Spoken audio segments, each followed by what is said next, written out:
ओम नमो भगवते वासुदेवाय। ओम नमो भगवते वासुदेवाय। ओम नमो भगवते वासुदेवाय।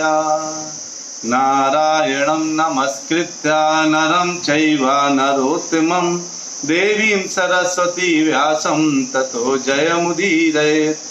नष्टप्रायेषु अभद्रेषु नित्यं भागवत सेवया भगवती उत्तमा श्लोके भक्तिर्भवति नैष्टिकी। ओम अज्ञानतिमिरान्धस्य ज्ञानजनशलाकया चक्षुर्मीलितं येन तस्मै श्रीगुरुवे नमः। श्रीचैतन्यमनोभीष्टं स्थापितं येन भूतले स्वयं रूपा कदा मह्यं ददाति स्वपदान्तिकम्। वन्देऽहं श्रीगुरु श्रीयुतापदकमलं श्रीगुरून् वैष्णवांश्च श्रीरूपं सागरजातं सहगण रघुनाथान्वितं तं सजीवं साद्वैतं सावधूतं परिजनसहितं कृष्णचैतन्यदेवं श्रीराधा कृष्णपादान् सहगण ललिता श्रीविशाखान्वितांश्च। हे कृष्ण करुणा सिन्धु दीनबन्धु जगत्पते गोपेश गोपिका कांता राधा कांत नमोस्तुते। तप्त कंचन गौरांगी राधे वृंदावनेश्वरी वृषभानुसुते देवी प्रणमामि हरिप्रिये। वाञ्छाकल्पतरुभ्यश्च कृपा सिन्धुभ्येव च पतितानां पावनेभ्यो वैष्णवेभ्यो नमो नमः। जय श्री कृष्ण चैतन्य प्रभु नित्यानंद श्री अद्वैता गदाधर श्रीवास आदि गौर भक्तवृंदा। हरे कृष्णा कृष्ण कृष्णा हरे हरे हरे राम राम राम हरे हरे। हरे कृष्णा कृष्ण कृष्णा हरे हरे हरे राम राम राम हरे हरे। हरे कृष्णा कृष्ण कृष्णा हरे हरे हरे राम राम राम हरे हरे। नमो विष्णुपादाय। हरे कृष्णा। आप सभी भक्तों का बहुत बहुत स्वागत है। हम लोग जिस तरह से नित्य एक एक श्लोक पढ़ रहे हैं ये बहुत उत्तम है और भागवतम को नित्य पढ़ते रहना चाहिए। नित्य जो है उसको नित्यम भागवत सेवया है ना, तो हमें भागवत को जो है नित्य उसका जो है पठन पाठन करना चाहिए। तो जो है अभी आज हम लोगों का श्लोक कौन कौन से हैं 2.7.24 से 2.7.26 हम लोग आज 3 श्लोक पढ़ेंगे। तो उसमें आज हमने लास्ट टाइम क्या पढ़ा था? लास्ट टाइम हमने देखा था कि किस तरीके से भगवान रामचंद्र जी का अवतार लेकर के आए थे, है ना। तो हमने पिछले क्लास में कौन कौन से अवतार पढ़े थे? कौन बताएगा? पिछले क्लास में कौन कौन से अवतार पढ़े थे?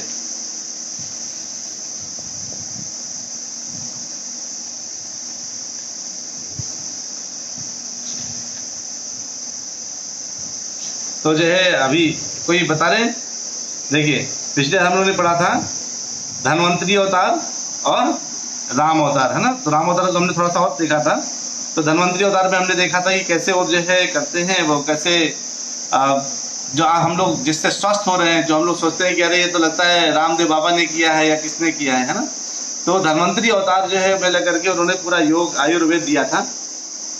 आज हमारा जो है वो है 2.7.24 यस्मा अदादुत धीरोढ़ भयांग वेपो मार्गम समद्रिपुरम हरवद दिद्धक्षोः दूरे सुहन्मतीत रोष सुषोड़ दृष्ट्या तातप्यमान मकरो रगनत्र चक्रः। कह रहे हैं कि अब भगवान जब रामचंद्र जी के लिए के अवतार में आए, है ना, तो उस वक्त क्या हुआ था? भगवान जो है कहते हैं कि दूरस्थ दूर स्थित कौन, जो भगवान की रामचंद्र जी की पत्नी सीता जी को जो स्वयं लक्ष्मी है, हम लोग राम कथा में बहुत अच्छे से पढ़ा था। जो स्वयं लक्ष्मी है उनको वो कहाँ बैठी थी? वो रावण की नगरी पर बैठी हुई थी, दूरस्थ, है ना। यस्मा आदाद थी, तो जो है वो दूर दूर बैठे थे, बिल्कुल हिंद महासागर सागर के उस पार बैठी हुई थी। और उनके वियोग में वो जब निकले तो उन्होंने देखा कि अरे जो सीता जी को जो है कैसे कर दिया गया, उनको जो लेके चले गए और सागर है वो क्या कर रहा है, भगवान को रास्ता नहीं दे रहा है। तो उन्हें क्रुद्ध आंखों से, बिल्कुल आंखें क्रुद्ध हो गई थी और बिल्कुल लाल आंखों से ऐसा लग रहा था, कह रहे हैं यहाँ पर जैसे जितने हैं वहां पर जीव जंतु सब कांपने लगे उनकी लाल आंखों से समुद्र गर्मा गया। तो लोग कहते हैं कि अरे भगवान तो आम आदमी जैसे काम व्यवहार कर रहे हैं, जैसे बिल्कुल जैसे आम आदमी अपनी पत्नी के वियोग में ऐसा करता है, क्या करता है, अपनी पत्नी के वियोग में ऐसे से गुस्सा करता है, वैसे रामचंद्र जी गुस्सा कर रहे हैं कि जो है सागर उसको रास्ता नहीं देना। लेकिन क्या ये सच है? नहीं। भगवान जो भी करते हैं वो सब आध्यात्मिक होता है। जो भी करते हैं, अगर हमें गुस्सा आ जाए मान लीजिए और हम एक गिलास में पानी लें, उसको अपने लाल आंखों से देखें, तो क्या गिलास का पानी भी गर्म हो सकता है क्या? गिलास का पानी तक गर्म नहीं हो सकता। पर हम सोचे कि भगवान ने पूरे समुद्र के पानी को अपनी लाल आंखों से गर्म कर दिया था। मतलब भगवान है वो, उनकी शक्ति अचिंत्य है, लेकिन वो अपनी शक्तियों को इसी तरह से प्रेजेंट करते हैं। हम लोग कई बार समझते हैं कि भगवान, अरे अगर उन्होंने ऐसा नहीं किया होता, नॉर्मली उनको जाने के लिए मिल जाता है, या हनुमान जी अपने कंधे में लेकर चले जाते, तो उनकी शक्ति का आभास कैसे होता? भगवान जीवों को प्रत्यक्ष और अप्रत्यक्ष तरीकों से अपनी शक्ति का आभास कराते रहते हैं, और जीव है उनकी शक्तियों का आभास को महसूस नहीं करते। वो सोचते हैं भगवान तो नॉर्मल, बिल्कुल वही नॉर्मली चल रहा है। तो भगवान ने इस तरह से करके अपनी शक्ति का आभास करा दिया कि अगर समुद्र हिल गया, आप सोचिए, आप कभी आप समुद्र किनारे जाइए, उसकी आवाज सुन के आप डर जाएंगे, और भगवान की आवाज सुन के समुद्र डर गया। ये है भगवान की शक्ति। और कहते हैं कि उस वक्त उन्होंने दृष्टि डाली तो पूरा जो है, जब उस क्रोधाग्नि से समुद्र जल उठा, और तब आकर उसने बोला कि मैंने आपको एक साधारण मनुष्य समझा था, लेकिन आप तो स्वयं भगवान निकले थे। भगवान को कभी भी साधारण मनुष्य समझने की गलती नहीं करनी चाहिए, है ना? क्योंकि जब हम भगवान को साधारण मनुष्य समझ लेते हैं जिस समय भी, उस समय हम बिल्कुल ऐसे समझ लीजिए कि हमने कुछ भी नहीं किया, कुछ प्राप्त नहीं किया। तो अब, और रावण कैसा था? वो इतना भयंकर, बता रहे ब्रह्मा जी कि इतना भयंकर उसके अंदर अहम क्यों था, अहंकार क्यों था? क्योंकि एक बार क्या हुआ, वक्षस्थला स्पर्श रुग्ण महान्द्रवाहा। तो एक बार क्या हुआ था, वक्षस्थला स्पर्श रुग्ण महाइंद्रवाहा दंतै विडंबिकुकुप जुषा ऊढ़हासम सद्याव सुभि सह विनेष्यति दारहर्तु विस्फूर्जितै धनुषा उच्चरतः अधिसैन्ये। एक बार रावण ऐसे लड़ रहा था, और जो है इंद्र का जो वाहन है वो आकर के टकरा गया। इंद्र का वाहन कौन है बताइए, अनम्यूट करके बोलिए, और इधर आप लिख के बताइए, इंद्र का वाहन कौन है? बोलिए, सब लोग सुन रहे हैं। संतोषी माता जी बताइए, अजय प्रभु जी, जितेंद्र प्रभु जी, इंद्र का वाहन इधर कोई बताइए फेसबुक में। हाँ, हाथी है ना? लेकिन कौन सा हाथी है? ऐरावत हाथी, बिल्कुल सही। तो जितेंद्र प्रभु ने मैसेज लिखा ऐरावत हाथी। तो ऐरावत ये कहाँ से निकला था, कौन बताएगा? इंद्र को ऐरावत कहाँ से मिला? हाँ, समुद्र मंथन से आया था वो। Very good. तो ऐरावत हाथी कहाँ से निकला था? समुद्र मंथन से। वो इतना ऊंचा, सोचिए, इंद्र का वाहन है, वो हाथी है, और वो हाथी जो समुद्र मंथन से निकल करके आया था, और उसकी सूंड में जब सूंड से जो है उसने रावण की छाती मारा, बिल्कुल ऐसे मारा जब तेजी से, तो क्या हुआ था, उसके सूंड के टुकड़े टुकड़े हो गए। ये सोचिए। अब जो है बिल्कुल सही जवाब किरण माता जी। तो कहते हैं जब उसको इतना घमंड आ गया कि मुझे जब इसके ऐरावत हाथी ने जरा सा, मुझे तो बिल्कुल लगा जैसे किसी ने फूल फेंक दिया छाती पे, और जो ऐरावत हाथी के सूंड के टुकड़े टुकड़े हो गए, तो उसको बहुत घमंड आ गया। तो वही बता रहे हैं, वक्षा स्थल स्पर्श रुग्ण महेंद्र वाहा। जब रावण ने छुआ तो उसको इतना अहंकार आ गया, और उसने इतना गर्व होकर के पूरे चारों दिशाओं में बोल दिया कि अब मुझे कोई पराजित नहीं कर सकता, और हर जगह हाहाकार मचा दिया। और उसी अहंकार में जब भगवान की पत्नी को उठा के ले गया, तो भगवान के केवल धनुष के एक टंकार से उसके हृदय विदीर्ण हो गया, और उस वक्त जो है उसके तत्पश्चात उसके सांसें बंद हो गई। तो भगवान को चैलेंज करना, तो कहते हैं जो व्यक्ति इतना भयंकर, इतना शक्तिशाली, जिसके सूंड के प्रहार से जो है मतलब कुछ वज्र के बड़े बड़े पहाड़ टुकड़े टुकड़े हो जाएं, वो रावण की छाती का कुछ नहीं कर सके, ऊपर से छाती ने उसके सूंड तोड़ दिए, भगवान ने उसको भी मार दिया। और जो चाहे जितना दुर्बल हो, अगर भगवान उसकी रक्षा करना चाहते हैं तो विश्व में कोई उसको मार नहीं सकता, कोई नहीं मार सकता। तो अलग अलग जगह पर हम ये विचार आना चाहिए कि भगवान अगर हमारी रक्षा करेंगे तो हमें कोई पराजित नहीं कर सकता। और अगर हम ये विचार करें कि हम अपनी रक्षा स्वयं कर लेंगे तो भगवान 2 ही बार हंसते हैं। एक बार जब भगवान किसी को मारना चाहते हैं उसको कई लोग बचाना चाहते हैं, और एक बार भगवान जिसको बचाना चाहते हैं उसको कई लोग मारना चाहते हैं। तो भगवान दोनों बार हंसते हैं। मारे कृष्ण राखे कोय, राखे कृष्ण मारे कोय। तो जो है भगवान ने जिसकी रक्षा की सोच लिया उसको कौन मार सकता है, और जिसको भगवान ने मारने की सोच लिया उसको कौन रख सकता है। फिर कहते हैं ब्रह्मा जी कि अब रामचंद्र जी का जब हो गया, तब बारी किसकी आई? कृष्ण बलराम के, उनकी, कि भगवान अब कृष्ण बलराम के रूप में कैसे आते हैं। देखिए, तो आपको कितने अवतारों के बारे में बता रहे, इस अध्याय में आप देख रहे थे ना, शुरू से मेरे सारे पीछे जितनी कथाएं उनमें सारे अवतारों के बारे में भगवान की पता चल रहा है। जो मुख्य अवतार है, भगवान के अवतार तो नदियों के तरंगों की तरह अनगिनत है, लेकिन जो मुख्य अवतार हैं उन अवतारों के बारे में भगवान बता रहे हैं। कहते हैं 2.7.26 में, भूमे सुरेत वरुत विमर्दितायाः क्लेशव्ययाय कलयासित कृष्ण केशः जातः करिष्यति जनानु पलक्ष्य मार्गः कर्माणि चात्महिमोपनिबंधनानि। कह रहे हैं जब पृथ्वी पर ईश्वर पर श्रद्धा न रखने वाले, परस्पर लड़ने वाले राजाओं का भार बढ़ जाता है, यानी अब क्या कर रहे हैं, ईश्वर पर श्रद्धा नहीं रख रहे हैं, जैसे दुर्योधन जैसे लोग, और आपस में लड़ते हैं और वो राज्य और प्राप्त करना चाहते हैं। किसके लिए? भगवान की भक्ति के लिए नहीं, भक्तों के लिए नहीं, किसी और के लिए नहीं, अपनी इंद्रिय तृप्ति के लिए। जब और ज्यादा वो क्या करना चाहते हैं, इधर युद्ध करते हैं, भगवान को भूल चुके होते हैं। और तो राजा कौन होता है? राजा वो होता है जो सबका ख्याल रखे।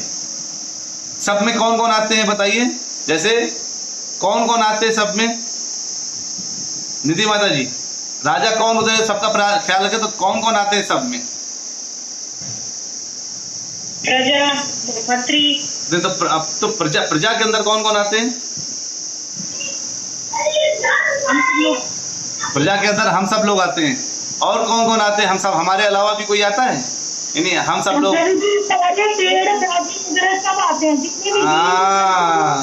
पेड़ पौधे, पत्थर, हिमालय, नदियां, तालाब, इंसान, सब कोई, सारे जीव जंतु, गाय, बकरी, मुर्गा, सब कोई राजा के संरक्षण में आते हैं। राजा सबके लिए, सब राजा की प्रजा हैं। और जब व्यक्ति राजा की प्रजा के बजाय क्या करता है, राजा अपनी प्रजा की रक्षा के बजाय क्या करता है, उसी पे आक्रमण करता है, तो ऐसी स्थिति होती है जो आजकल हो रही है। राजा भूल गया है कि उसका दायित्व क्या है, वो भूल चुका है। वो क्या करता है, वो उसको भूल गया है कि उसका पर्पस क्या है। उसको समझाने वाला कोई ब्राह्मण नहीं रह गया, कोई समझदार व्यक्ति उनको समझाने के लिए नहीं रह गया। आजकल जो राजा है वो क्या है, महामूर्ख हो चुका है। उसको ये बुद्धि नहीं आती कि मुझे शास्त्रों के अनुसार कार्य करना है, वो अपने अनुसार कार्य करता है। और हम लोग क्या है, बहुत ही सूक्ष्म, बहुत त्रुटि पूर्वक रहते हैं, बहुत ही छोटी छोटी बुद्धि है, सब कुछ बहुत अल्प है, बहुत थोड़ा सा है, इतना छोटा है, इतना थोड़ा सा छोटी बुद्धि, थोड़े दूर तक देख सकते हैं, थोड़ी दूर का सुन सकते हैं, सब कुछ छोटा छोटा सा है। और भगवान का सब कुछ अनंत है। तो भगवान की बातों पे ना भरोसा करके क्या करते हैं, अपनी बातें भरोसा कर रहे हैं। हम शास्त्रों को नहीं मान करके किसको मान रहे हैं, स्वयं को मानते हैं। जब हम ऐसी परिस्थिति में आते हैं तो क्या होता है, विनाश। और वही विनाश हो रहा है। और कलयुग में इसलिए विनाश होगा क्योंकि राजा लोग क्या होंगे, धृष्ट होंगे। तो भगवान फिर आते हैं किसी ना किसी रूप में, और किसी न किसी अवतार में आते हैं। तो इधर क्या हुआ, इधर जब जो है इस तरह से बढ़ने लगा बहुत, तो भगवान क्या कहते हैं, अपने पूर्ण अंश समेत अवतरित होते हैं। ब्रह्मा जी बता रहे अपने पूर्ण अंश। तो उस समय भगवान कृष्ण बलराम के रूप में, पूर्ण अंश के रूप में अवतरित होते हैं। और कहते हैं कैसे लगते हुए, सुंदर काले काले बाल हैं उनके, और केशों से युक्त रूप में आते हैं। यानी अब इधर स्पष्ट बोला गया है सुंदर कृष्ण केशः, मतलब काले काले बाल। क्यों बोला गया काले काले बाल? बताने के लिए कि भगवान अपने काले काले बाल, मतलब वो जितनी उम्र के हो जाएं वो जवान लगते हैं, चाहे जितनी उम्र के हो जाएं। तो बताइए, आप लोग बताइए, ब्रह्म संहिता में कोई ऐसा श्लोक आप लोग बताइए जिसमें ये लिखा है कि भगवान चाहे पुराने से पुराने हैं तब भी बिल्कुल 16 साल की उम्र के नौजवान लगते हैं? ऐसा कोई ब्रह्म संहिता का श्लोक? चलिए क्विज नंबर 4, टिक टिक 1, टिक टिक 2, टिक टिक 3, बोलिए बोलिए ब्रह्म, कुछ भी हिंट करिए जरा सा, मैं हिंट करूं। प्रेमांजना क्षुदित भक्ति विलोचना, वो अलग है, जिसमें क्या होता है भगवान को भक्त अपने प्रेम यानी आंखों में प्रेम का अंजन लगा के जब देखते हैं तो ही भगवान के दर्शन कर पाते हैं। लेकिन यहाँ पे जो मैं श्लोक पूछ रहा हूँ वो श्लोक ये पूछ रहा हूँ कि बताइए कौन सा वो श्लोक है जिसमें बताते हैं कि भगवान आद्यम है, पुराण है, पुरुष है ना। देखिए मतलब क्या है वो श्लोक, कोई श्लोक का थोड़ा सा हिंट दीजिए, मैं समझ जाऊंगा आपको ब्रह्म संहिता वो श्लोक हल्का सा याद है।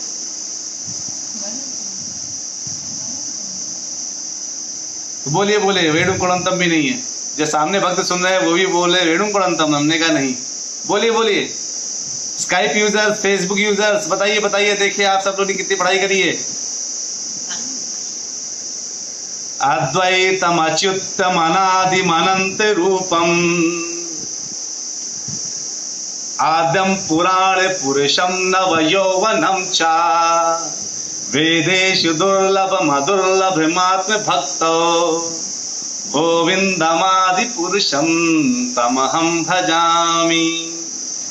ब्रह्म संहिता अध्याय 5 श्लोक नंबर 33।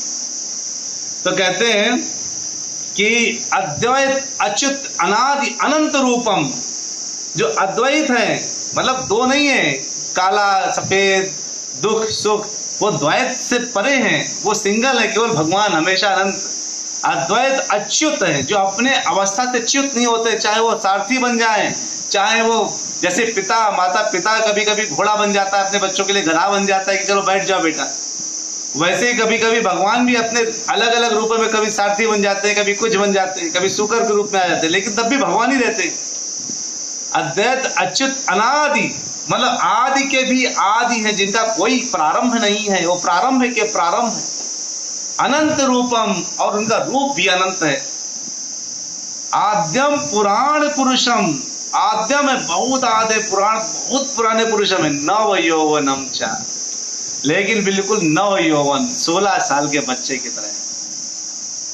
तो इसलिए इधर ब्रह्मा जी ने बोला है, क्या स्पष्ट बोला है, और फिर कहते हैं वेदेषु दुर्लभ न दुर्लभ मात आत्म भक्तो, वो बहुत बड़े वेद ज्ञाताओं के लिए, ज्ञानियों के लिए अदुर्लभ हैं, लेकिन अपने भक्तों के लिए दुर्लभ हैं, लेकिन अपने भक्तों के लिए अदुर्लभ है, आराम से उनको मिल जाते हैं। ये ब्रह्मा जी बताए हैं, और यही ब्रह्मा जी नारद जी को बता रहे हैं ब्रह्म संहिता में। क्या बता रहे हैं कि क्लेश व्ययाय कलयासित कृष्ण केशः, यानी कृष्ण के केश, मतलब जिनके बाल हमेशा काले हैं, लग रहे हैं, हो सकता है लग रहा हो कि 120 साल के हो गए, 150-200 साल के हो गए, लेकिन बिल्कुल नौ यौवन की तरह आते हैं। और कहते हैं कि कृष्ण केशा, तो अभी कह रहे हैं, और वो अवतरित होते हैं और अपनी दिव्य महिमा के विस्तार के लिए अलौकिक कार्य करते हैं। ऐसे ऐसे कार्य करते हैं, 7 साल की उम्र में 7 दिन 7 रात अपनी छोटी सी उंगली के नाखून में पूरे पूरे गोवर्धन को उठा करके, सोचिए आप कल्पना कीजिए जरा, आप 1 घंटे 1 किलो के सामान को ऐसे उठा के रखिए जरा, और दोनों हाथों से उठा के रखिए, एक हाथ से नहीं, दोनों हाथ उठा के रखिए, आपको पता चलेगा कितना दर्द होगा। इधर बाहें बैठ जाएंगी आपकी, दोनों हाथ 1 किलो सामान उठा के रखें। भगवान 7 साल की उम्र, किसी घर में 7 साल का बच्चा हो तो देख लीजिए, एक बार देख लीजिएगा भगवान कितने छोटे थे। 7 साल की उम्र में 7 दिन 7 रात छोटी सी उंगली के नाखून के ऊपर 51 किलोमीटर चौड़ा और 21 किलोमीटर का ऊंचा, यानी 51 किलोमीटर की परिधि का और 21 किलोमीटर की ऊंचाई के गोवर्धन को अपने नाखून से उठा के आराम से एक हाथ से मुरली हो जा रहे हैं। लोग कहेंगे तो ऐसा क्यों किया भगवान ने, भगवान को इसकी जरूरत क्या थी? अरे इंद्र ने तो पानी बरसा रहे थे, इंद्र को 2 2 लपड़ लगाते काम हो जाता। इतना करने की होती क्या थी कि इंद्र बोला बरसा लो भी बरसा लो, चलो कितने मोटे बड़े हाथी के सूंड के समान की बूंदे आ रही थी। क्योंकि भगवान क्या होता था, जब भगवान गैया चराने जाते थे तो अपने सखाओं के साथ जाते थे। अब वहां जाते थे तो बाकी लोग दिन भर भगवान को सोचते थे, भगवान के कब दर्शन पूरे दिन मिलेंगे, कब दर्शन पूरे दिन मिलेंगे। भगवान ने कहा चलो ये बढ़िया मौका है, सबके सब आ जाओ भाई, हिमालय के अंदर आ जाओ। मैं ऊपर पहाड़ लिए खड़ा हूं आराम से, और मुझे मेरे इस दिव्य रूप का सब लोग आनंद उठाओ, और जितना आनंद उठा सकते हो उठाओ। और सब वहां क्या हो रहा है, उधर इंद्र गुस्से में धड़ धड़ धड़ धड़, ये बारिश वो बारिश, ये बिजली कड़क रही वो बिजली कड़क रही, बिल्कुल ताबड़तोड़ बरसा रहा है। और अंदर क्या चल रहा है, हरे कृष्णा कृष्ण कृष्ण हरे हरे। अंदर ये चल रहा है। क्या यार इंद्र भी सोचे क्या प्रॉब्लम है यार, मैं तो इतना ताबड़तोड़ बरसा रहा हूँ, ये बारिश दे रहा हूँ, वो बड़ी बड़ी बिजलियां गिरा रहा हूँ, वो पत्थर गिरा रहा हूँ, एक से एक छोटे दे रहा हूँ, और इधर नीचे हरे कृष्ण कृष्ण कृष्ण हरे हरे, ये चलने में लगा हुआ है। ये हो क्या रहा है अंदर। तो भक्तों के साथ यही है, बाहर कोरोना की महामारी चल रही है और अंदर भक्त बैठ करके कीर्तन कर रहा है। तो जो है ये पूरा भक्त क्या होता है, हर परिस्थिति में वो आनंद में रहता है। ठीक है, रहने हो रही है महामारी, लोग जा रहे हैं तो वही लोग जा रहे हैं जिनको जाना है। कोशिश करिए बचाने का, जितना बचा सकते हैं, लेकिन अंततः तो वही होगा जिसको जो होने वाला है। अंदर से कई लोग फोन करके बता रहे हैं बहुत डर लग रहा है, भय है, हम तो बहुत परिस्थितियों में फंस चुके हैं, क्या करना चाहिए। लग रहा है जब डेली समाज न्यूज सुन रहे हैं तो पता नहीं कैसा लग रहा है। उनके लिए मैं बिल्कुल स्पष्ट बोलना चाहता हूं कि डरिए मत, राखे कृष्ण मारे को और मारे कृष्ण तो राखे को। अरे भगवान रक्षिबे हैं, भगवान रक्षा करेंगे हमारी। भगवान के नाम की कथा ध्यान से सुनिए और हमेशा जब भी सोचिए तो अपने आप को कवच में बिठाइए और रख लीजिए कवच के अंदर, डरिए मत। तो उधर जब इंद्र बारिश कर रहा है भयंकर, इतना तूफान इतना आंधी, लेकिन जो भगवान के भक्त हैं वो भगवान को पूरे टाइम देख रहे हैं, निहार रहे हैं और क्या कर रहे हैं, बिल्कुल कीर्तन भजन आनंद के साथ गाना गा रहे हैं, मजे ले रहे हैं, खूब मस्ती कर रहे हैं। वो 7 दिन 7 रात उनकी पार्टी हो गई समझ लीजिए। तो बाहर कोई भी कितना आक्रामक रहे, लेकिन अंदर भगवान हमेशा उसके भक्त रूप में रहते हैं। तो जो है कि जब भगवान ने ऐसा किया तो इधर प्रभु जी पूछा, प्रभु जी राधा जी कौन थी। प्रभु जी मैं आपको एक लाइन में आंसर करता हूँ, वैसे राधा जी की डेफिनेशन बताने के लिए मुझे 2 घंटे की क्लास चाहिए। राधा जी भगवान कृष्ण की ही एक्सटेंडेड एनर्जी थी, मतलब स्वयं भगवान कृष्ण ही थी, यानी भगवान कृष्ण में और राधा में कोई अंतर नहीं है। तो आजकल जो है तो राधा रानी इसलिए कहते हैं भगवान की राधा रानी से भगवान कृष्ण ने शादी क्यों नहीं करी। अरे कोई स्वयं से शादी थोड़ी ना करता है, भगवान कृष्ण राधा रानी की ही एक्सटेंडेड एनर्जी है परमजीत प्रभु, है ना, इसलिए उनको शादी करने की जरूरत नहीं थी। आप सब लोग एक मंत्र है, नरसिंह भगवान का मंत्र है। हम लोग क्या करेंगे, कभी एक दिन हम पूरा यज्ञ रखेंगे जिसमें सब लोग बैठाएंगे, जितने लोग, और सब लोग ऑनलाइन में हम लाइव कर देंगे उसको। और लेकिन आप लोग क्या कर सकते हैं, उग्रम वीरम महाविष्णु ज्वलंतम सर्वतोमुखम नरसिंहम भीष्णम भद्रम मृत्युम नमाम्यहम।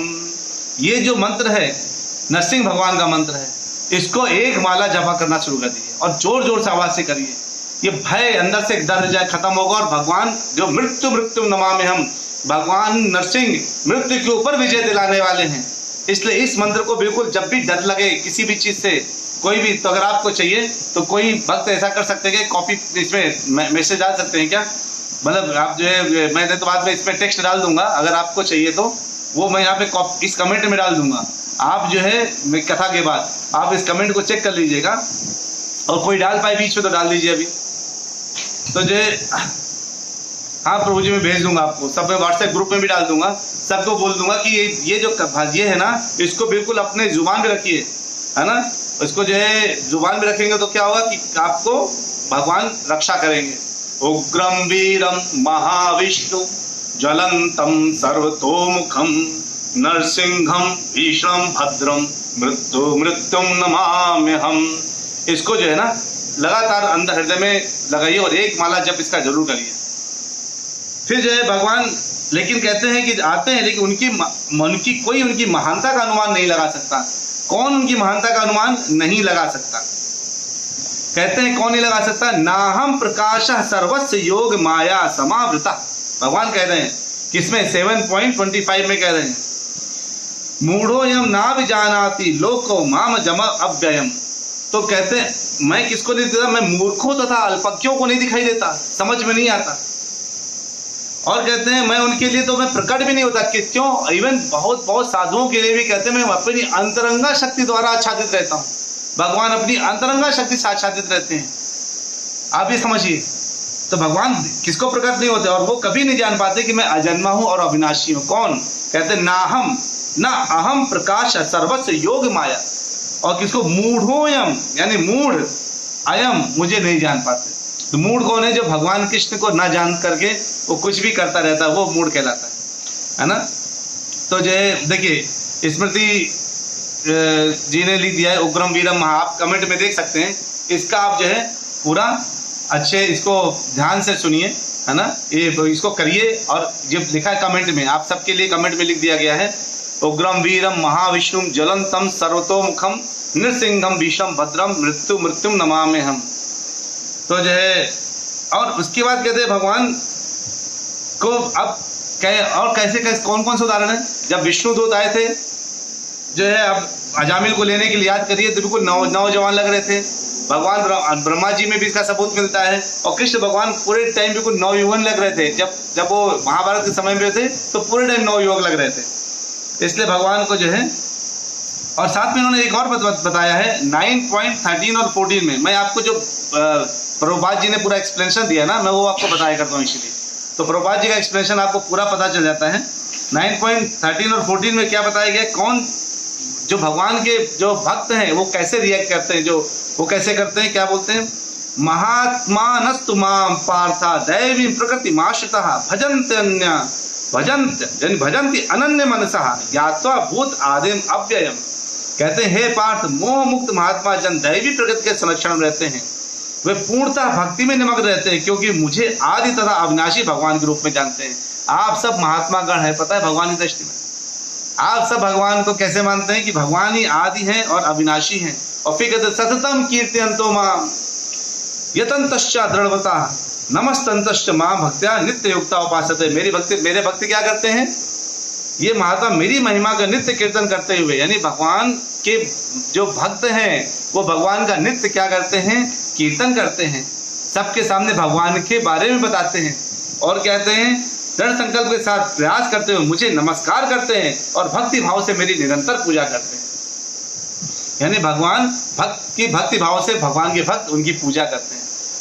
तो जो है, अब आपने सुना कि भगवान कैसे हैं, कितनी कृपा बरसाते हैं। आपने ये भी सुना कि इस समय सबसे ज्यादा जरूरी चीज क्या है, आत्मरक्षा के लिए भगवान का ये उग्रम वीरम मंत्र पढ़िए, नरसिंह भगवान का ये मंत्र आपको बहुत रक्षा करेगा।